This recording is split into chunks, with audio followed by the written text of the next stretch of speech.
Good morning and namaste. Namaste. Welcome to the new edition of Maswamini Prerna. Today, the subject is extremely interesting, very, very dear to my heart. We are going to have a discussion, dialogue, and conversation on Ashtanga Yoga, a holistic lifestyle, an overview of the Yoga Sutra of Patanjali. I would like to go back some 4 decades back. I was born as a sick baby. I had a lung problem, I had an intestine problem, and not knowing what to do. Somebody suggested to me that I should start doing some kind of a yoga. And so I joined some neighborly yoga classes. Was not interested, quit immediately, saying that this is not my cup of tea. And then again, somehow by destiny or otherwise, I was very fortunate that I joined a Iyengar Yoga center in Mumbai. And whoa, that changed my life. Okay. Through Iyengar Yoga Center Mumbai, I was fortunate enough to meet Guruji Yogacharya B.K. Iyengar. What a human being he was, a simple man. I today also call that Guruji was a Siddha Purusha. He expired, he left his body for heavenly abode at the age of 95, a ripe age of 95. And I believe that his simplicity, his quality of a life, is a smile. If you really look at it on the Google, any of the photograph of Guruji, even at the age of 93, 94, 95, his smile was absolutely like a small toddler, So yes, today I'm extremely fortunate that, when we selected this subject, Ashtanga Yoga, holistic approach, at just one phone call, and Guruji's son, Prashant ji, who also happens to be the Yoga Acharya, he immediately agreed, saying that okay, we can have a dialogue conversation. So thank you very much, Prashant ji, for joining us today. Pleasure. Yoga is such a lovely subject, and in fact, it sometimes confuses me that, if within the 8 words of a yoga, you can go from a yama niyama to dharana, dhyana, and samadhi. I'm not sure why all these kind of religions are required. One can just adhere to the yoga philosophy, Patanjali's yoga philosophy, and we'll go into the deeper. But let's bring Prashant ji into this conversation. Okay. So Prashant ji, my first question is, who was Mercy Sage Patanjali? Okay. If you can just give a little bit of introduction that what is the Yoga Sutra of Patanjali and what the Ashtanga Yoga is known for. Okay. Patanjali was incarnation of Adishesha. Adishesha is considered as the place of repose for the Almighty, Sriman Narayana. So, Patanjali was his incarnation, and the date of his manifestation is a speculation.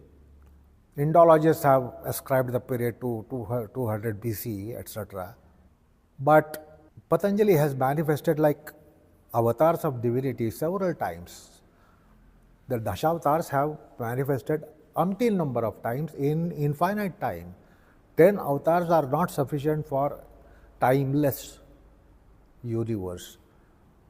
So several Ramas, several Krishnas, several Narasimhas, several Vamanas, where they are incarnating, as Bhagavad Gita clearly says, that I appear in yugas, several yugas. So several yugas have elapsed, countless. So the manifestations, avatars have taken place. Similarly, these avatars have taken place of Bhagavatas. Patanjali was a Bhagavat, while Narayana was Bhagavan.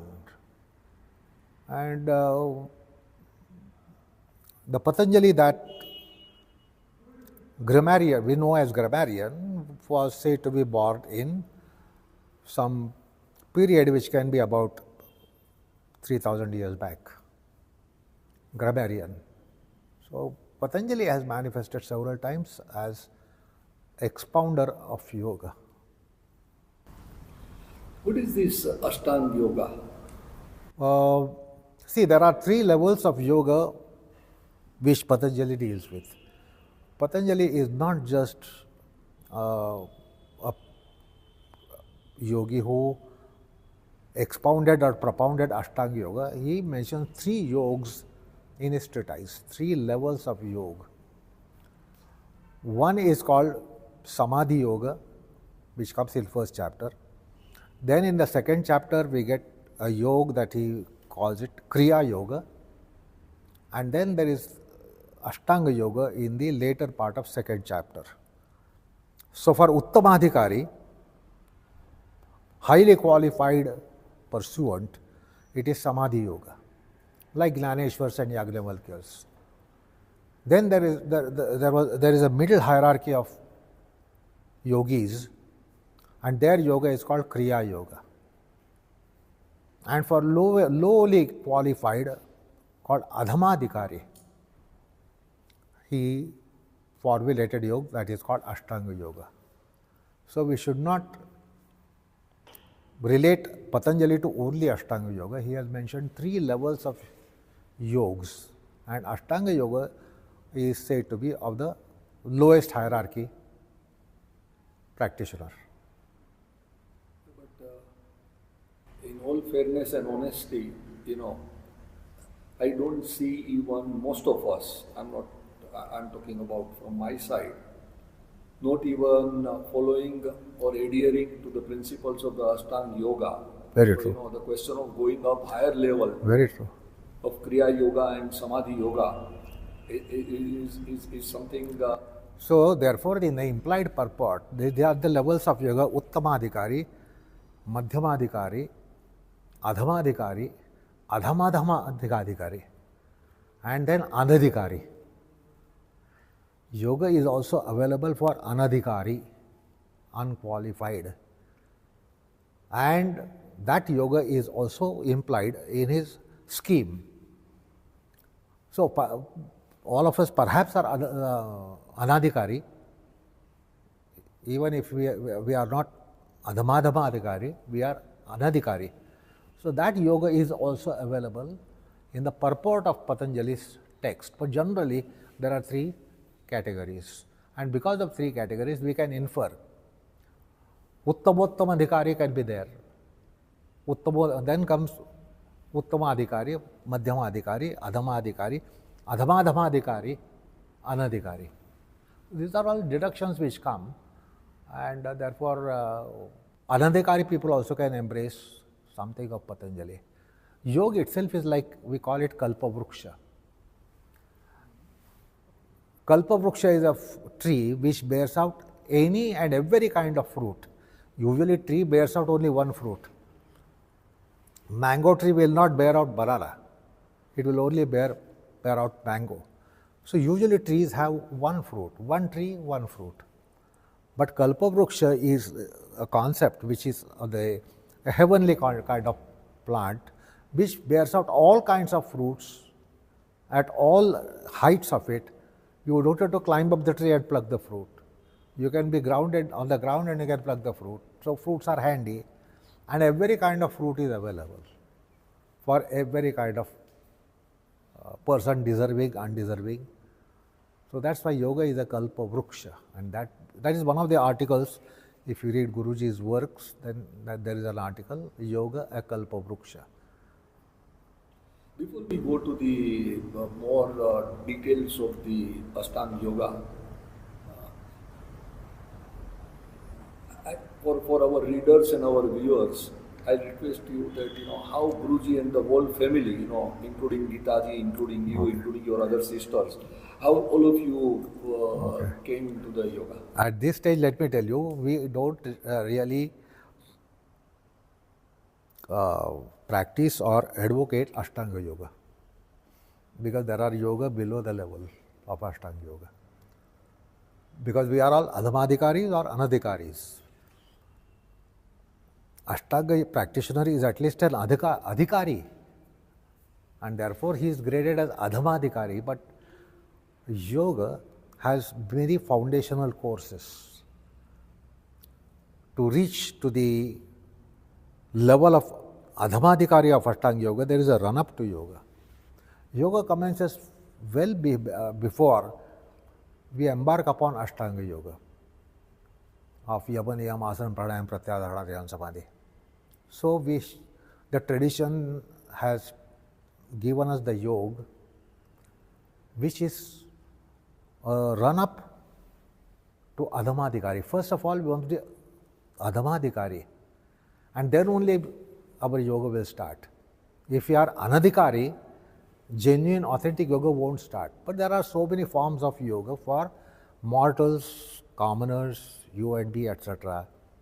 So Patanjali is actually mentioning the scheme of yoga. If it is opened out purport-wise, we will find something for ourselves. It's not that we have to straight away go to Ashtanga Yoga. Ashtanga Yoga is qualified person, lowly qualified person. We are not even qualified. So that should be understood. Tradition has given us all those forms of yoga which are available for you and me and any one of you, any one of us, if we are desirous to pursue.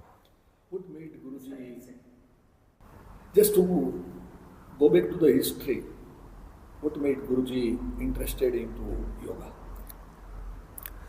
Well, historically we don't have any clue as to when he got interested in yoga.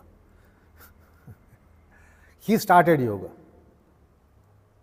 Yoga was a last resort, not for purpose of yoga, but for his personal purpose of gaining some health. So he did not straight away formally start genuine yoga, authentic yoga. So it was custom-made yoga for him, for his condition at that age of 15, 16 years of age. And that was merely for health's sake. He wanted health, which was a primary concern. And that's how he started. But that was not the start of yoga for him. Yoga started for him little later when he got little revelation as to what I am doing is for my fitness, wellness and well-being. So yoga should be something different than that, and later he developed an insight about it and then realized the yoga started for him not when he started with his guru in 1936. It started well later, maybe after 8-10 years after his inception into yoga. We do not know when it really started for him. What about you? I see you for last at least 20-25 years, I see you absolutely into yoga. Well, the same case with anyone. I'm not a born yogi. So, in the same case, we start something as yoga and later we realize that what we do is not yoga, yoga is something different. So, same was my case. It's not that I got revelation before I started that this is yoga and I will do it. I said I will do whatever I should be doing, I can be doing, or I am influenced to do by within. I started, but my yoga started later, after some years after my commencement. I also started as a physical culture, but it later dawned on me that yoga is something different. So, if I have understood you correctly, most of us start yoga at a physical level and then probably go at a mental level, and then few like Guruji or even you, I believe even you are at that level. It's a question of debate, let's not go for that, but even Guruji and you and Gitaji, okay, go to the spiritual level. So is it true that people start at a physical level, then go to the mental level? No, that's not a hard and fast rule, because it depends upon when you have started. Suppose you have started as a child, or as a teenager, or as a youngster, it will start with physical culture, but it dawns on him to start yoga at the age of 60, 65, 70, cannot be starting physical yoga. And there are so many entry points available to subjects such as yoga. It's not that it should be commenced when you are a child or when you are a teenager, when you are young. So if you are young, you will start in particular way. If you are not young, you are adult and super adult or older person, it will start differently. So many gates are available. So somebody deciding to start yoga at the age of 70, 75, it doesn't mean that he should go for physical and meet all frustrations. There are ways to go for yoga. Can you just explain these 8 limbs of a yoga, right, from Yama Niyama to Dharana, Dhyana and Samadhi?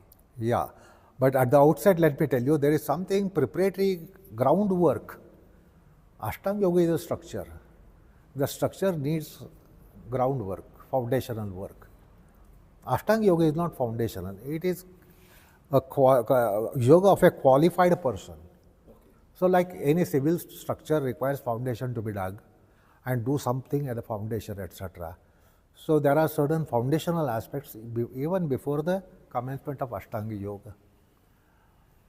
And these are certain values, and which has come from time without beginning, time immemorial, and these values are unchangeable, whatever the era. Absolutely. Whatever the time, whatever the era, there are certain, the values are constant. Modalities of adopting to that might be different, Yes, time to time. So there is some spade work to be done for classical yoga, and that may not start ideally for everyone, because yoga is such an architecture that you can already have a structure and you are not attentive to foundation. It's not essential yoga that you have started. After having started, you can start doing foundational work. Now, having raised up the civil structure, we can't go to foundation now unless we demolish it. But yoga is not a subject like that. You can adhere to yoga, you can commence your yoga, but at some stage you need to understand, I have to do some foundational work. And that has not been done, it can be commenced. So the 10-story building, foundation can come after 10th story is complete. Now this doesn't happen for a civil structure. Foundation should be first, then first, second, third, fourth, and then 10th floor. But here, it is not like that. You might be on the 10th floor. You realize foundation is not proper. You don't have to demolish it and you can do foundational work. So foundational work has to be started at some stage of yoga, or not on the first day of your commencement. So are you trying to say foundation stage is a Yama and Niyama? No. Even before the yamas and niyamas, because they are values. They are not moral ethical principles. They don't work in the world. Moral ethical principles don't work in the world who are in the mundane gravities. You look at the practicality of life. So suppose not practicing truth is practicable for you, why will you practice truth? And suppose practicing truth is unpracticable, why will you practice truth? So we look at the practicality of life, being in a mundane mire. So there are yama niyamas are not foundational aspects of. Can you give one example Yeah. for foundational? So foundational means there are certain principles which are laid, which have come from time immemorial. One is called principle of yajna, sacrifice. As human beings, we should know that we are indebted to previous generations, even up to remote past. We are indebted to society. We are indebted to nature. See, when you and me were born, the education system was already floated. Health system was already floated. So we owe something to society who started the social system, health amenities, educational amenities, etc. So society has done a lot. We all have taken birth as VIPs. Before a VIP comes, everything is ready. All of us have taken birth as VIPs, and so many things, services were ready for us. So we need to be so our gratitude. So we need to have indebtedness for nature. Gratitude could be the word. Gratitude. Yeah. So, and with gratitude, what results is sense of sacrifice. You want to do something for them. Suppose somebody has done a lot for you, you want to do something for that, and you want to sacrifice something of yours for the sake of that person.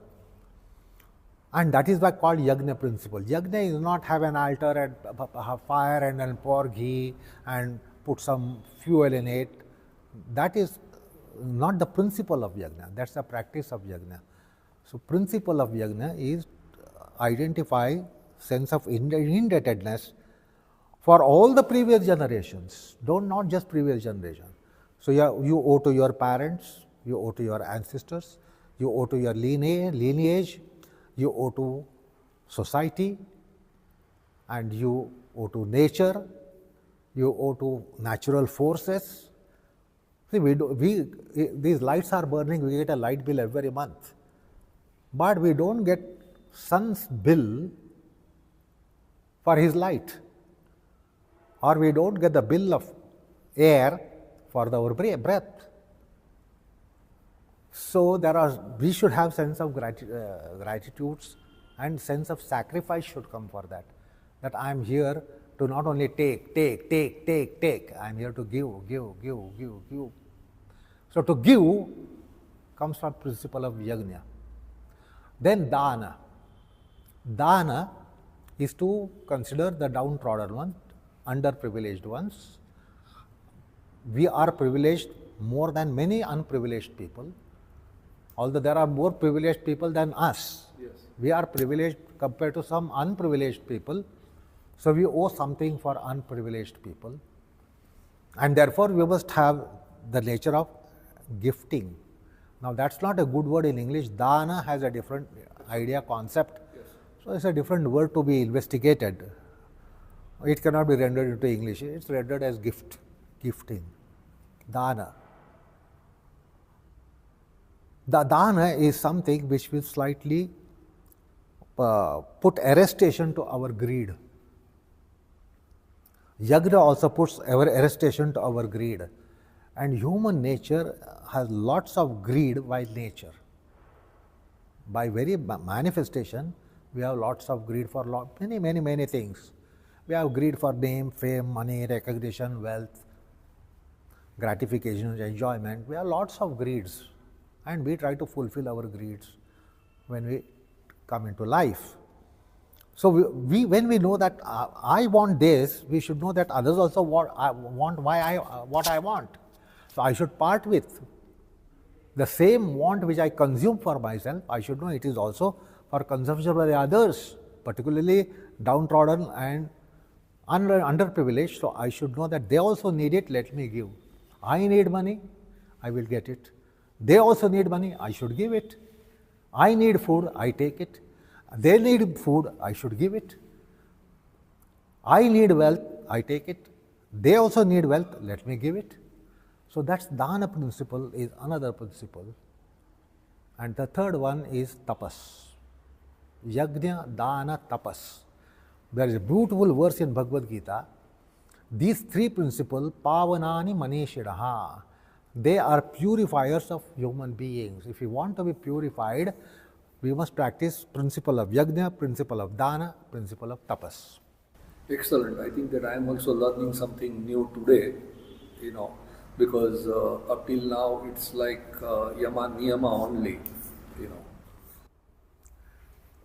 So tapas, the very word tapas has a concept of tap. Tap is temperature, and temperature, not just physical temperature, but testing conditions. Usually, parents don't want children to have testing conditions. They want everything easy go lucky and comfortable. But that doesn't make a man. If the man has to be made, he has to create testing time for him rather than wait for testing times. Usually we wait for testing times and we see that we are tested and maybe come with flying colors. But we don't create testing times. If we have to become good human beings, we must create testing times for us. And testing times are classified in Bhagavad Gita in 3 ways. Kaya, Vacha, Manasa. They should be given testing times. Testing time to body. What body cannot withstand. Testing time to mind. What mind cannot withstand. And testing time to Vacha. Vacha is a great system in us. It's not just speaking and talking and loitering and blabbering. It's one very profound instrument of knowledge, Vacha. Vacha is not just to be talkative. So the Vacha should be given testing times. So Kaya, Vacha, Manasa is the tapas, which Bhagavad Gita describes. So Bhagavad Gita says, Yajna, Dana, Tapas, purify the mankind. And then Yajna is described in 17th chapter. Dana is described in 17th chapter, and also Tapas is described in 17th chapter. So Tapas is Kaya, Vacha, Manasa is one classification. There are many classifications of Tapas. The other important classification is the Gunatmakata of Tapas. There can be Rajasic Tapas, which should be set aside in spiritual process. There is Tamasic Tapas and there is Sattvic Tapas. So Sattvic Tapas should be adhered to in a spiritual pursuit. So Tapas can be Rajasic, Tamasic, Sattvic. So that's how the concept of Tapas is mentioned. Now testing time conditions to body, another aspect to be understood here. It is by Ahar, Vihar, Achar, Vichar. How do you test your existence? One is by Ahara. Don't go on eating what you like, what you relish, what you are inclined to eat, what you are gravitating to eat. You must exercise some control, regulation and restraint in food, in all intakes. Ahar, Vihar. Vihar also you must see that it is suiting the principle of Yajna, Dan, Tapas. Achar and Vichar. So they should not be violating principles of Yajna, Dana, Tapas. They should not be violating the principles that just now we discussed. So Tapas is such a profound process for man to evolve and reach superhuman heights and even transcendent heights. Tapas has been adorned, praised by our Shastras, Ramayana, Mahabharata, Upanishads. They have praised tapas for that reason, because nothing is impossible with the help of tapas. Tapas can help you achieve anything that you want to attain. Unattainable can be attained by tapas. That's the power of tapas. Thank you very much. I think I'm getting a lot of my thoughts being clarified. When you've been discussing. In fact, being a Jain, I remember that Bhagwan Mahavir said that actually there are 4 dharmas: Dan, Tap, Sil, and Bhav. And exactly what is Gita is saying the same thing, except the Yajna word. And Bhagwan Mahavir said somewhere that, your Krutagnata, gratitude has to be there. So it's a wonderful that, the Shila is Yajna principle. Absolutely. And then Yajna has come on a different planes, right from material plane to spiritual plane. Yajna comes everywhere. The whole universe is thriving on Yajna. Thank you. Yeah. Thank you. Sincere thanks. Yeah. Because when you learn this kind of knowledge, it's very difficult to get the deep meaning behind these words. Let's come down to these 8 limbs of yoga. Okay. Okay. Right from, and if you can in nutshell explain, how do one, if at all, one is adhikari, let's presume, how does one proceed from yama niyama to pratyahara and dharana dhyana samadhi? See, yama niyamas are preached by many people as normative principles. Yes. Why Patanjali says has a unique place. What Patanjali says, first identify what material of mind you require to be practicing. Just advocating practice ahimsa, nobody would do it. Practice satya, practice satya, practice satya. It doesn't work. It's not what you should practice. You have to create the breeding ground, suitable condition to harvest the nature required for ahimsa, nature required for satya, nature required for asteya, brahmacharya, aparigraha. So that nature has to be developed. If you don't have that nature, then it's a semblance or it's a coercion. You force yourself to practice ahimsa and prevent himsa. So it is going to sometimes misfire if you have suppressed himsa because of a norm that you should not commit himsa but be in ahimsa. It will somewhere explode later. A nature for that has to be developed. Now, what is the nature you require to practice all these virtues? All these are ahimsa, satya, asteya, brahmacharya, aparigraha are exalted virtues. Now, the material for all those virtues is only a particular set. If you have it, you can't say, I can practice ahimsa but not practice satya. Not possible. I can practice satya but not brahmacharya. Not possible. I can practice brahmacharya but not ahimsa. Not possible. It is the same material required for all these principles. That is called sattva dharma, sattvic dharma, and which is basically you must have peace of mind within yourself. If you don't have peace of mind, you are vulnerable to violate the principles that you have adhered or embraced. I can embrace ahimsa, but suppose I am fretting and fuming, it will be violated any time. So what is the material for it? Like a cloth has a material. If that material is not there, you can't have your clothes.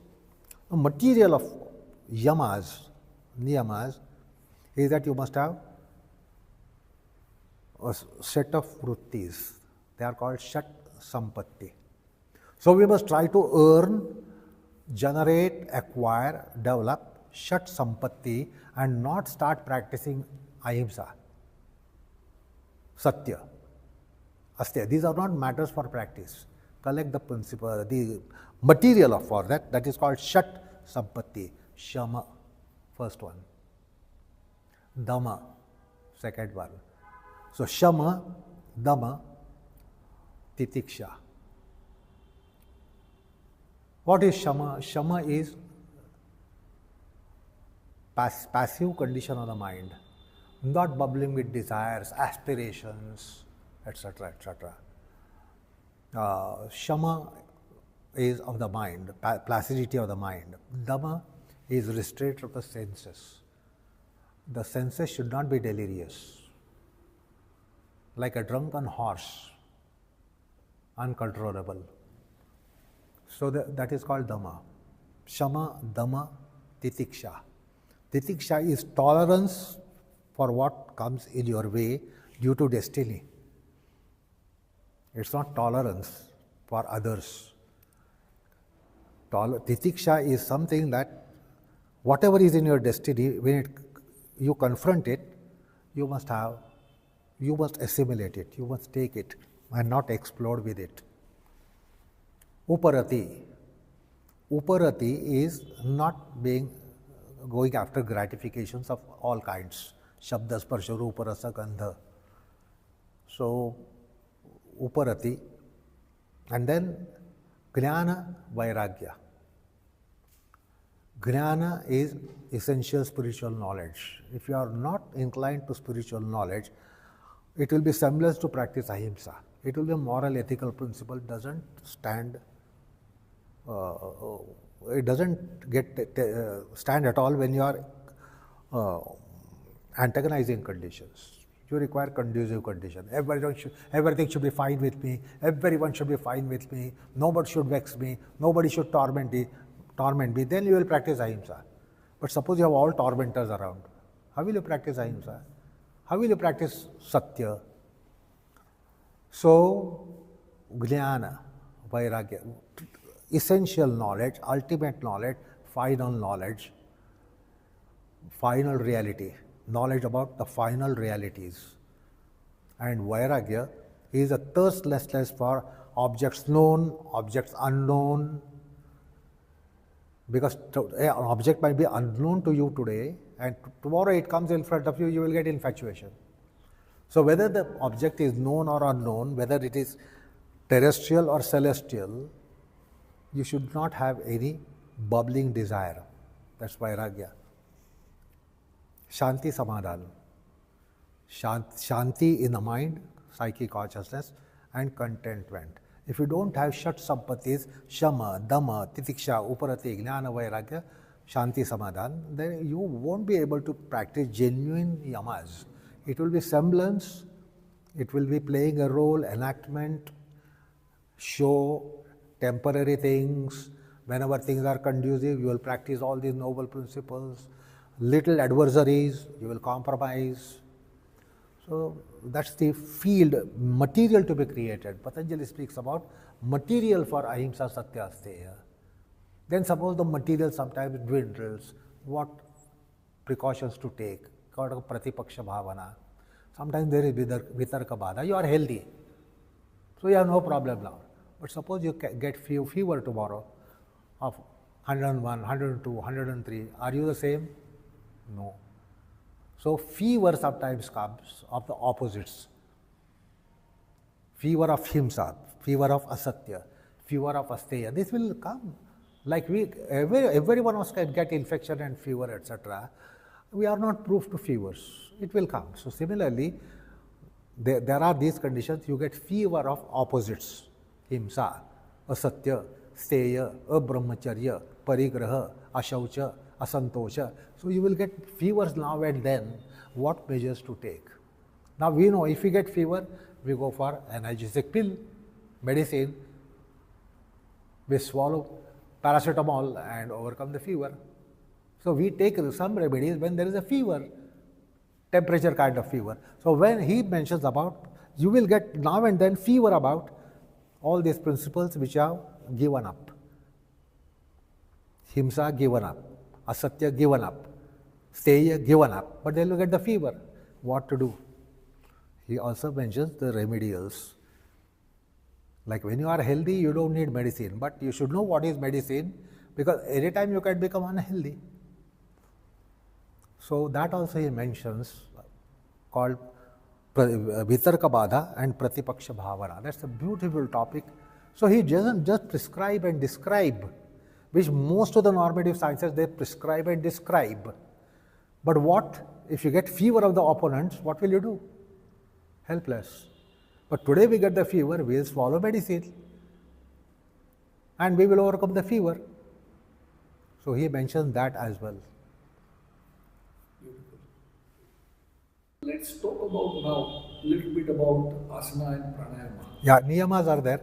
Yeah, niyamas. Yamas are restraints. That means our natural tendency to violate all these noble principles. It's natural tendency. And therefore we must exercise restraint. While shaucha is a kind of observances. You must observe something. So shaucha, santosha, tapas, svadhyaya, ishwar pranidhan are 5 observances which Patanjali mentions. We can't just refrain ourselves from ills. We should do something good as well. Don't just refrain from bad. That's well enough. That's half of thing accomplished. I have refrained from bad. Okay. But then you should do something good. You must observe something noble as well. And those are called niyamas. Though they are shaucha, santosh, tapas, svadhyaya, ishwar pranidhan. They are also violated. Sometimes we get the fevers. And then what to do in case of such fevers? That also he mentions as pratipaksha bhavana to niyamas. That's yama niyama. Yes. But as you rightly said, it's a mana, vachana, kaya. So it's not only the cleanliness of the kaya, but also the mana and vachana. Okay. And santosa is such a beautiful word.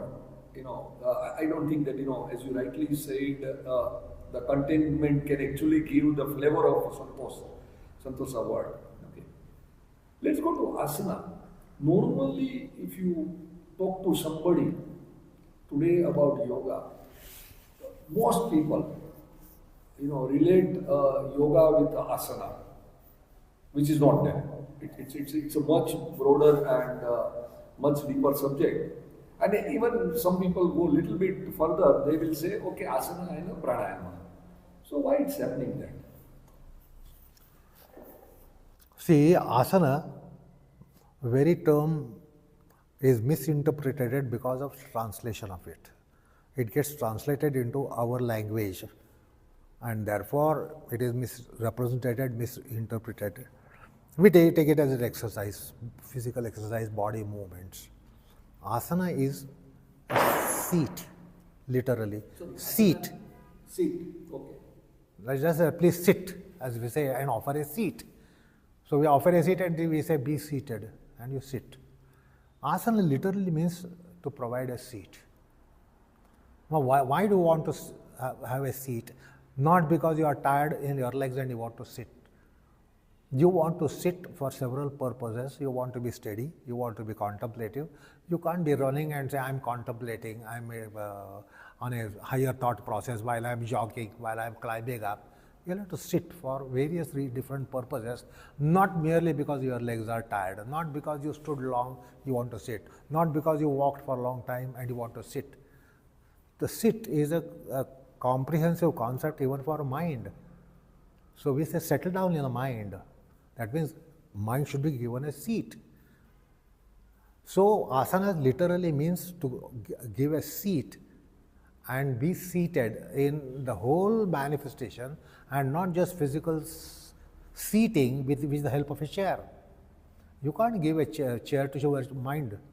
What do you give to your mind to be seated?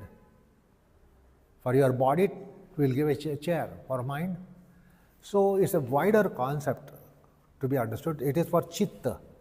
Asana is not for body. Then you will not like to sit in all these difficult contortions. You also stand. Now standing is also seated condition for mind, psyche, consciousness. Because you can settle down while you are standing. Sometimes you have to settle down in your mind while you are standing. While you are in an awkward position, you must still try to settle down. So that is settling down with reference to mind, psyche, consciousness.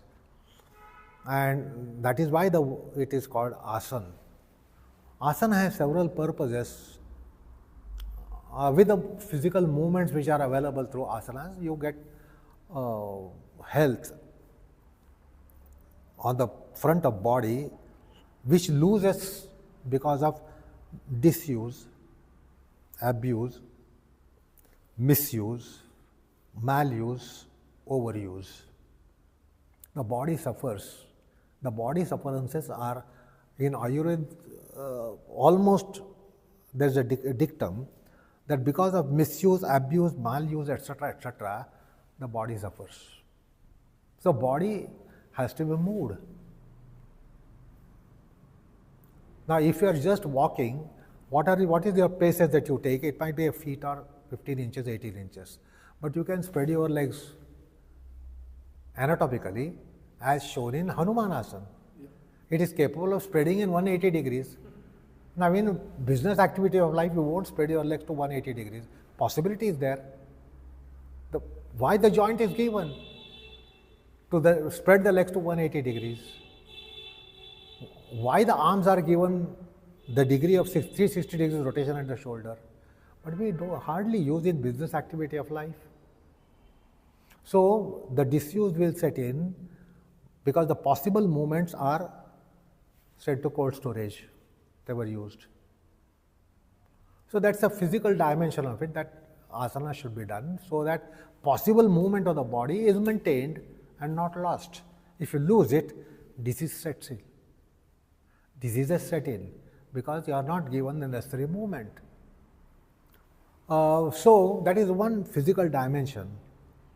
But essential dimension why the asanas have come in Patanjali, it's not just to keep fit and keep healthy by keeping the body movements to possible degrees. It is to really understand what is this body. That's why I believe Patanjali says Stiram Sukham Asana. Yeah, that's the definition of asana, how the asana should be. But then what is this body? It is not your body. It is body for divinity to reside. According to Adhyatma, our philosophy, he is Antaryami. Where is he? He is within us. Our God is not in seventh heaven. The God is within you. So it is a residing place, residence for him. And therefore we need to understand how it should be maintained. Conservation, housekeeping, hospitality. Suppose I am coming to your house, you will definitely rearrange your house for me to be accommodated comfortably. Now, if the divinity is all the time within our embodiment, it entails that we must do necessary things for it. He is going to reside. He is there all the time. He is constant resident of it. He doesn't come and go, come and go, and come and go. He is a constant resident. So for it being his house, we will have to take care of it as his house. You take care of your house because it is your house. I take care of my house because it is my house. I will not take care of my house if it is going to become your house. I will neglect it. Sooner or later you are going to take it. Why bother? So what is Shariram? Shariram is a dwelling place for him. And if he is coming, many are coming. Like if a president of the country is visiting another country, a plane full of his staff, personal assistants to whatever, the 200 people arrive when president arrives. Newspaper only says president arrived, but there are 200 people who have arrived with him to assist him in his tour. So when the divinity is there, all the gods, demigods, semi-gods, they are going to be following him, and therefore we will have to take care of them as well. So the body is residence for them because all the time they are there. It's not they are visiting and going. Like president visits and goes away, other foreign president. They are staying. So if they are staying, Devatas are staying. This is a wonderful concept in Adhyatma. We have Adi Daivik concept. And therefore they are here to stay. As long as you are here, they are going to be here. The Prana, Devata, Ishwar, Paramatma, they are permanent residents of this house. In the sense, as long as your body stays, they stay. And therefore, something should be understood about what is this. It is not my house. I am given it on lease from my birth to death. I happen to be in this dharmashala. It's not my house. So it is given on lease for me to stay as long as I live. Who are going to be residents of it? He. Sharira, that is one of the definitions of Sharira which comes out of Adhyatma. He is called Shariri and this is Sharira.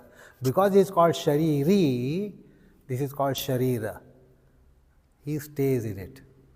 And therefore we need to take care of it, manage it, handle it, preserve it, not for our gratification and our comfort, but for them, the gods and his whole assistant management. He comes with higher management, middle management, lower management, and therefore it is the body has to be understood from that perspective. Where do they stay? How do they stay? What should be provided? Like if I come to your house as a guest, you will think of what should be provided to me. So we need to provide to them, and we don't bother about, we think, this is my body, I will use it as I want. We have to take care of them because they are real residents. I am incidental resident. I have happened to come in this body. And that is what the yoga asanas tell you. Study of the embodiment. What is this embodiment? What is this body? There are different definitions of body which comes in Adhyatma. All those definitions are considered, and therefore it is schemed to explore, to discover. Our own house is not explored. We have to explore our own house. Perhaps you know your house thoroughly. You know what is where. We do not know this. This should be known. This is where I am going to stay. I am staying for a lifetime. We don't bother to understand as to what is this embodiment of mine. I am embodied, they are embodied, and embodiment is not understood. Don't study anatomy physiology, that will not give you knowledge. It is their abode, that should be. So we have Swarga, we have heaven. We have planes, all the 14 bhuvanas are there. We have hell to heaven, everything here inside us. And that's the concept of 14 bhuvanas, 7 lower, 7 higher. They are all within us. You know, one of the concept about pranayama, we come to pranayama, what I had learned in a different way is that while we keep on talking about that breath is connecting to our body, mind and soul, okay. One of the things which I observed over a period of time, that when I become angry, kasai, any of the kasai comes, Krodh, Abhiman, Maya, Lobh, anything comes, my breathing becomes little uneven, little fast. And so, if I am more aware about it, I am alert about it, then, before even I become angry, I realize myself. So how is the pranayama actually is the concept in your humble view? Okay. It is pranayam, not breathayam. Okay. Generally, common man takes it as breath. For us, breath is everything. But then the breath has its Lord, Master. If you think breath is to be getting oxygen, even if it is a corpse, you can pump in lots of oxygen with what avail. It will not wake up. So the breath is of no avail without a particular entity, and that is called prana, which in loose English rendered as life force. And that's not giving the whole idea concept. It is pranayam, not shvasayam. Common man takes synonyms and he does shvasayam and thinks it is pranayam. Shvasayam, that's all. You are dealing with the breath. While prana is something which is underlying energy force, because of which the breath works. You have got inhaling organ, exhaling organ, but the life has gone, it's of no avail. So pranayama is an entity to be understood. Now pranayama is the one which is keeping united or connected you and him within you. You and yours. They should be connected. The yours and yours should be connected. Suppose your body, mind are not connected, what will happen to you? It's a disease condition, problematic condition. So yours connected to yours, you connected to yours, you connected to in you. So all these connectivities are nurtured and maintained at the best level. Like you are connected to your wife, and that doesn't mean there is never ever a discord. So how is the connectivity when there is a discord? And how is there is a connectivity when there is a concord? It's a different connectivity. So concordous connectivity is by pranayama. So the best way you are related to your spouse is that's the ideal way. Not that you are every time in that connectivity. Sometimes you are less connected, more connected, differently connected with your spouse also. So the best ideal connectivity between you is at particular point in time. So pranayam tries to arrange for that proper connectivity between you and you, you and yours, yours and yours, and in you and you, in you and yours. The whole community is kept in best concord by pranayam. So pranayam is to have wonderful internal social, ideal internal community culture, all aspects of you. So they are in complete coherence, they are in complete symphony. Therefore, Guruji used to say pranayam is for symphony. All things should be in concordance, they should be in symphony. Otherwise, it's cacophony. Now, we don't want cacophony in us. We want symphony. So, what initializes symphony, establishes symphony, is called pranayam, which is handling the very life force, to put it in English. But we have prana, and it is such an energy concept. We have solar, lunar, transcendent energy. Whereas the breath is only oxygen for incoming, carbon dioxide for outgoing, oxygen etc. for incoming, carbon dioxide etc. for outgoing. That's all the breath. While when it comes to pranayam, these things are mentioned. So there is solar energy, lunar energy, combination of the two, and transcendent. So we thrive on these energies. How does pratyahara come in all these things? Withdrawal of the senses we talk after the yama, niyama, asana, pranayama, and before going to dharana, dhyana, and samadhi. Pratyahara. So how does it come? True. See, this for proper engagement, as I just spoke about the association, the concordance, symphony. For this symphony to be had, what is of paramount importance is that our senses should not be without reins. They should not be, not only outward, they should not be without reins, first of all. You must be able to control them, and they should be engaged, which will facilitate the symphony. If the senses are sent for what you call as going after their objects, grazing, eyes grazing the beauty, tongue grazing the delicious, ears grazing for sound, delirious.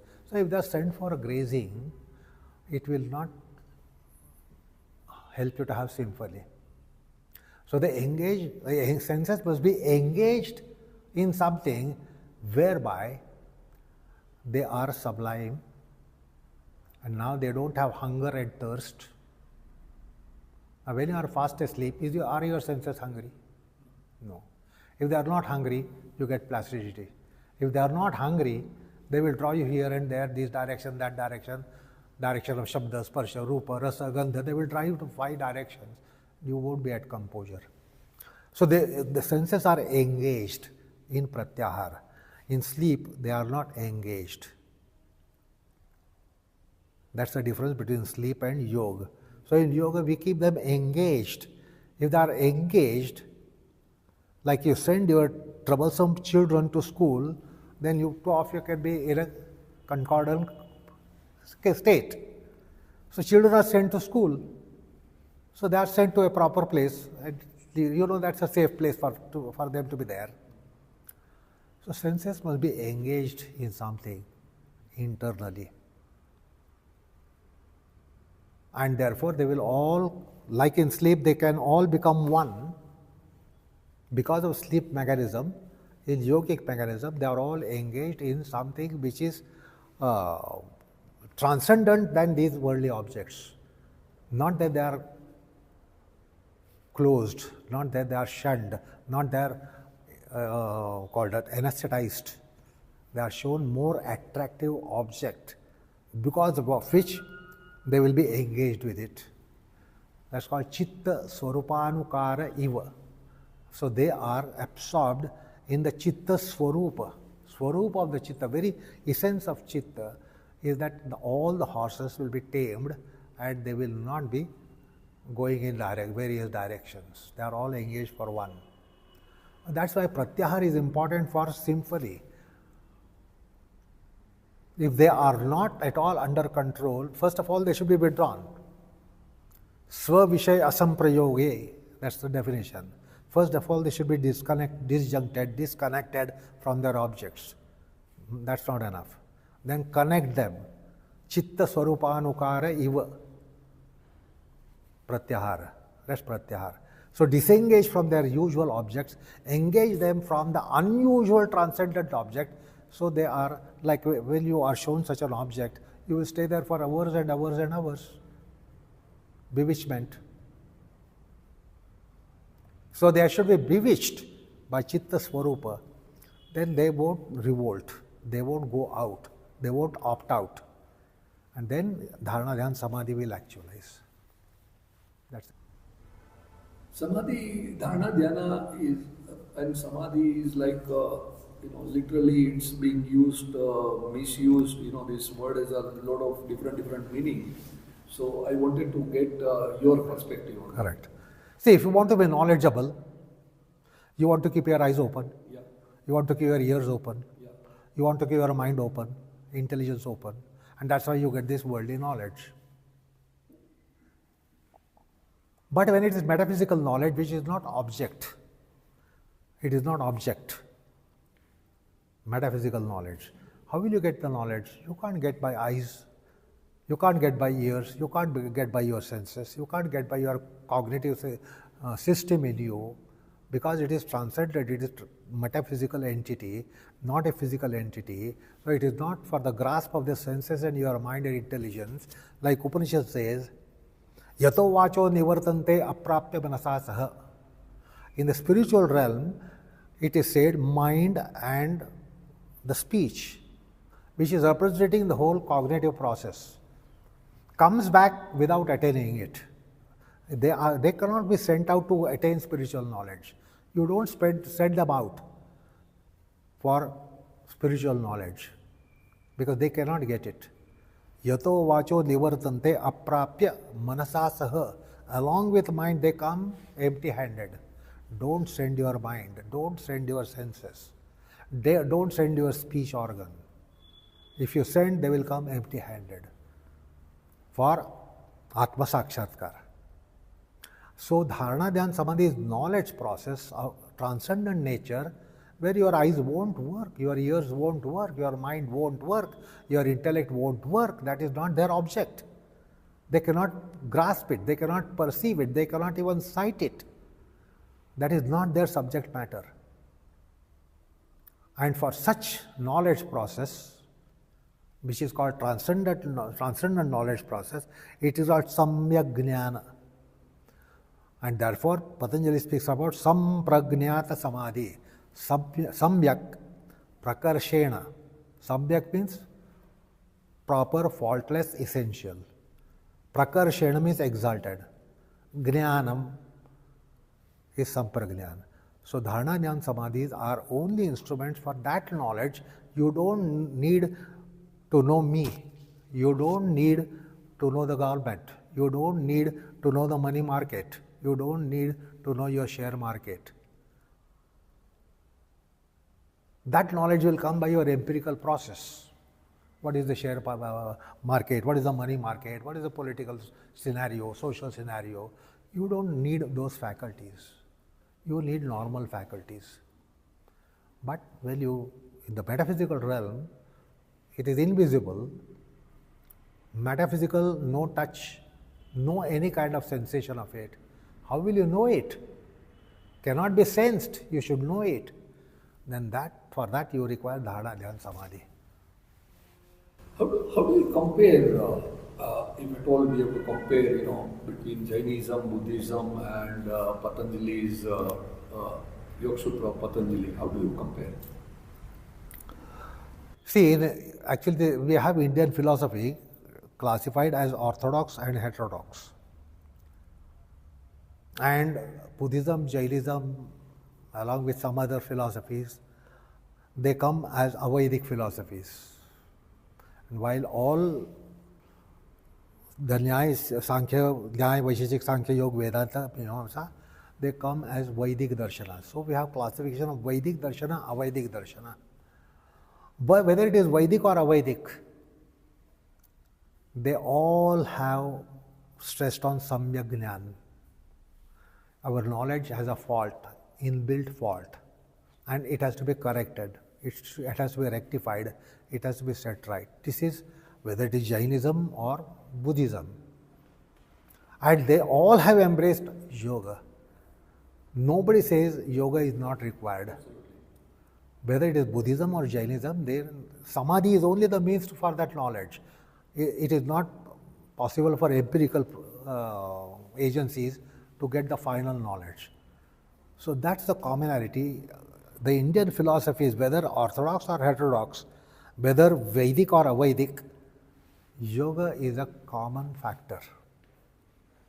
But despite so much of the knowledge of yoga today, unlike when Guruji started doing it, I'm not even talking about 2000, 3000 years back, I'm talking about, say, 70, 80 years back, when Guruji started doing it, the knowledge about yoga was not there. Now the knowledge about yoga is so much. Okay. Not knowledge, misconception has grown. I'm coming to that. When the people are becoming low religion minded, low yoga minded, and still we see the quality of life is going down, human suffering is increasing, even for the rich people. Why so? Well, that is what we have discussed so far. If you don't adhere to, you don't understand your right, duty, privilege, and rights in the sense RITE. There are two rights in English, RIGHT and RITE. So you won't be having your life on proper track. How is the life on proper track? Is identifying properly rights, duties, privileges, taking of all, giving of all that, and the rights to be performed. So somebody is hungry, you will offer food, you won't put him in front of Prashant and say, listen to Patanjali. Person is hungry. So perform rights that he is hungry, I should feed. So you should identify what are your rights, RITE, and you should perform the rights as well. Because in mundane gravities, we lose sense of all those, our life is going haywire. If it goes haywire, what else can be the consequence? Yeah, but if you see more and more people, whether you talk about the yoga or whether you talk about the religion, dharma, the religion is not the right word, dharma is the right word.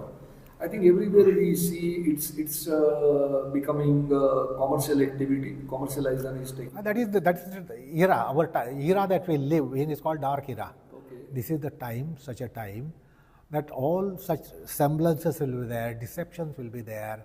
So people wrongly identify something as correct and right, not that they are definitely deliberately doing wrong. They think this is right and they do it. So that's called Viparya. The Viparya, Bhranti Darshana, is a part of dark era.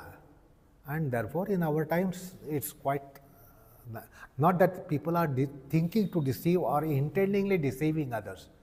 They think I am doing right. Actually, ultimately it is deception. So all this buddhi bhrashtata is because of the era that we are in, can't be helped. We have to be therefore saving ourselves from this. In your view, Yoga Sutra is a religion text or it's a spiritual practice that complements religion? Well, you just now said the religion is not dharma, or dharma is not religion. So Patanjali, actually it is yoga dharma. It is dharma for mankind. And so there are some ordinary mortals like you and me, we have one concept of dharma. But somebody 10 times superior in consciousness, their sense of dharma is different. Like your munis and our rishis and munis, their sense of dharma is different. But basically we must adhere to dharma. We must be trying to, our radar should be pointing at dharma. and then the things will not be happening as they are happening. So today what measures can be taken is try to be in Sat Sangha. Sat means truth. We are not going for Sat Sangha. Sat Sangha should be there. Sat Sangha is opened out in various facets. Sattva Sangha. Sat Sangha is Sattva Sangha. Sadhu Sangha. Santa Sangha. That is Sat Sangha. Now we are not doing it, and therefore we are not really getting, the lighthouses are not visible to us. If you are in the ocean, at some distance you must sight a lighthouse. How will you get otherwise guidelines? You should be guided in ocean. So this is called Bhavasagara. We are in Bhavasagara. It's ocean of bondage. So we need Deepastambha. We need lighthouses. Identify the lighthouses and try to be connected to lighthouses. They will guide you. We'll talk on this on some different time. I'll come over because to my mind, unfortunately, the so-called lighthouses, okay, or the sons, what you are referring to, they themselves have become so commercial-minded. They are not, that's a pseudo condition. We have branded them as lighthouses, and they are dark houses actually. But they have painted the house as a lighthouse. Where does the common people go? Where does the common? You don't find today people like Guruji, just for our readers' purposes. That is what I said. Either take recourse to God. If you don't find the God, take recourse to those who are His people. They are sadhus. Sadhus are representatives of gods. If you can't have a hotline with a God, try to be in connection with the sadhus. But that's what I'm saying, that when we don't need to go into this unnecessary debate, but that's what I'm saying, that the sadhus have become so commercial minded that the general public... No, then they are not sadhus. But that's what I'm saying, for general public... If we don't have sadhus of our time, we have sadhus of previous times, like they are no more. No more. So there is no dark area in them, like the Gyaneshwars, Tukaram, Ramdas Swamis, etc. So we don't have to go in search of someone who is of contemporary sadhu, because he might be deceptive. Vivekananda, Raman Maharshi, all those. So those who know, those have left gospels, take recourse to their gospels, try to get to know what they have very informally spoken. See, we are discussing formally now, but they have spoken informally, that's why it's called gospel. Vachanamrita. We have Vachanamrita. Don't go in search of a mortal who is posing himself to a sadhu. May not be a sadhu. So, proven sadhus are there. Still, we have the hotline is available with them. You can be still in contact with Gyaneshwar. You can't be in contact with those who are no more mortals. We can be in contact with Ramdas. They have left hotlines. They have left their gospels. They are timeless people. Sadhus are timeless people. Sadhus are not just appearing sadhu-like. Then it's a mask. I can also put on a mask of sadhu and move with the world. You will all fall at my feet, and ultimately I will pull your feet. My last question, there are, you call it ignorance, it's a ignorance. You call it Pancham Kal, what we call it in Jainism, the bad time. Bad you time. call it. That's fine. Okay. We don't have a choice. We have to be living in this time, living with the people, living with the so-called sadhu or sadhu, whatever it is. Okay. But knowing you and knowing the Iyengar family, and that's why I'm here. Okay. Knowing your quality also. What will you advise? Okay. Millions of students who have been doing yoga, right from the age of a young child to 75, 80, 90-year-old people who have been doing yoga asana. Okay. What will you advise them that, if they've been doing yoga asana for 10 years, 20 years, 30 years, 50 years, and I've been seeing them. And sometimes I find them, rather than changing their quality for a better, at times, not always, they become egoistic, they become arrogant, because of the energy what they get. Guruji used to always say that, asana gets you some kind of different kind of energy in your body. So what will be your advice to, millions of yoga students? Yeah. See, basically in our times, which are dark era, the essential yoga will come in very discrete proportion. See, you can eat lots of popcorns, handful packet of popcorns, but you will not eat handful packet of almonds in one go. So, Adhyatma, spiritual practices should come as side dish in our life, mundane life, because we are all sunk in mundane life. So let's have little bit like side dishes. It won't be staple item in your plate. Side dishes. So slowly become used to side dishes of spiritual aspects and take them in discrete amount. Don't try to gobble because it is spiritual. Let me gobble, let me gobble. You eat too much of almonds, what will happen? Indigestion and other problems will come. So the Adhyatma for worldly people should come as a side dish. Just like you take raita, etc., just touch and take it. You don't take spoonful of all those things, pickles, etc. Because staple food is mundane. That is going to be the center of the plate. So side dishes, slowly start introducing them and slowly let the system get used to it. Like you don't feed child overdosage of food. You give discrete amount of food so that it is again hungry after 2 hours, 3 hours. You don't say now until 8 hours you should not ask child, so take it down. It won't digest. We can eat something and not eat for 8 hours. Child should be allowed to eat only something for 1 or which will make it hungry in 2 hours. So we are like that. So take discrete amount of Adhyatma because we are sunk in mundanity and slowly system will get used to it, then it can digest, it can intake, it can assimilate. Then it can be slow, it will be replaced. The staple food will go on the sides and then side dishes will come in the center. We should not pounce on its spirituality because it is the best, it is recognized as the best. We can't digest it. So don't eat handful of almonds. You can eat handful of popcorns.